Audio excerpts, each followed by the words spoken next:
Salut, je m'appelle Denis Charest. Je sais que pour moi, tout le monde est écœuré de m'entendre parler, mais moi, je tiens à vous donner mon point de vue par rapport au COVID, parce qu'il y en a qui disent n'importe quoi, il y en a qui ne créent pas à ça. Moi, mettons que j'ai goûté solide, ça va faire 3 mois que je suis hospitalisé, que je suis aux soins intensifs. Je suis rentré à l'hôpital le 2 janvier. Le 6 janvier, ils m'ont mis dans le coma. Ils se sont servis une machine, l'ECMO-thérapie, quelque chose, le même qu'ils appellent. Que c'est un peu comme la dialyse. Le sang sort de mon corps, est oxygéné dans une machine, puis revient dans mon corps. J'ai passé un mois dans le coma, jour pour jour, du 6 janvier au 6 février.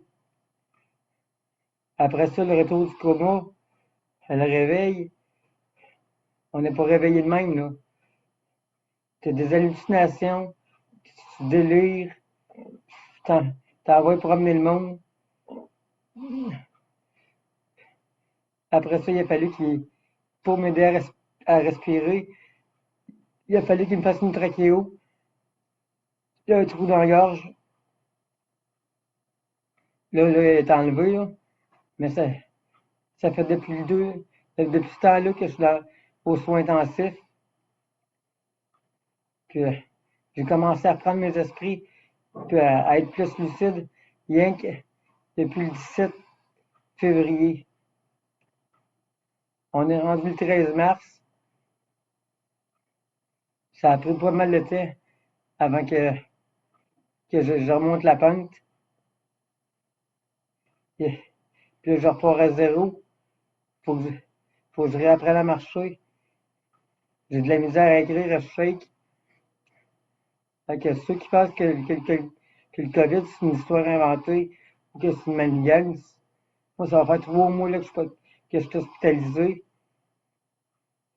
J'étais encore aux soins intensifs. J'ai eu la bonne nouvelle aujourd'hui que m'a transféré dans une chambre parce que j'ai repris assez de force. Ça fait 3 jours que je me donne pas mal, que j'ai réussi à faire quelques pas et à marcher un peu. Fait que j'ai encore quelques mois de physiothérapie puis d'ergothérapie à suivre pour me remettre d'aplomb. Puis mes poumons aux autres, pas garanti, il y a des grosses chances que je reste avec des séquelles. Fait que moi, ce que je vous dis à ceux qui doutent de ça, ou peu importe à tout le monde, faites attention. C'est pas une maladie à prendre à la légère. J'en sais quelque chose.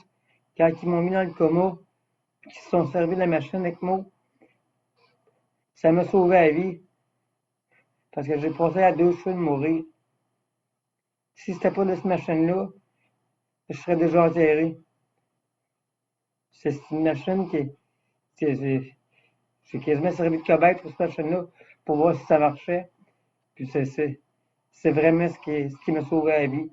Si ça n'aurait pas été de ça, là, je serais plus là. Fait que moi, je demande à tout le monde de faire attention, de prendre les précautions, de se protéger. Puis surtout, écoutez les consignes, gardez vos distances. Fait que, si vous pouvez partager la vidéo un maximum pour essayer de conscientiser le monde, essayer qu'ils prennent conscience vraiment de la gravité de la chose. Je sais que les vaccins arrivent, mais je trouve, à mon goût, à moi, ça n'arrive pas assez vite. Fait que faites attention. Je suis encore à l'hôpital, j'envoie du monde rentrer à poster. Je, je les vois, les statistiques nouvelles, des, des 1000 nouveaux cas, des 100 nouveaux morts par jour, que j'ai failli faire partie de cette statistique-là. Fait que, prenez soin de vous autres, puis partagez cette vidéo-là pour essayer de faire comprendre au monde ce que c'est réellement. Puis essayer au moins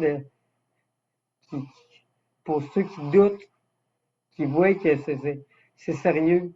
Ça va faire 3 mois là que je suis aux soins intensifs. Durant ces 3 mois-là, j'ai vu ma fille une fois. J'ai le droit de voir ma conjointe 1 heure par semaine seulement. Le moral m'a dit qu'il mange une claque. Fait que, partagez ça. J'espère que ça va conscientiser le plus de monde possible. Fait que je vous remercie tout le monde.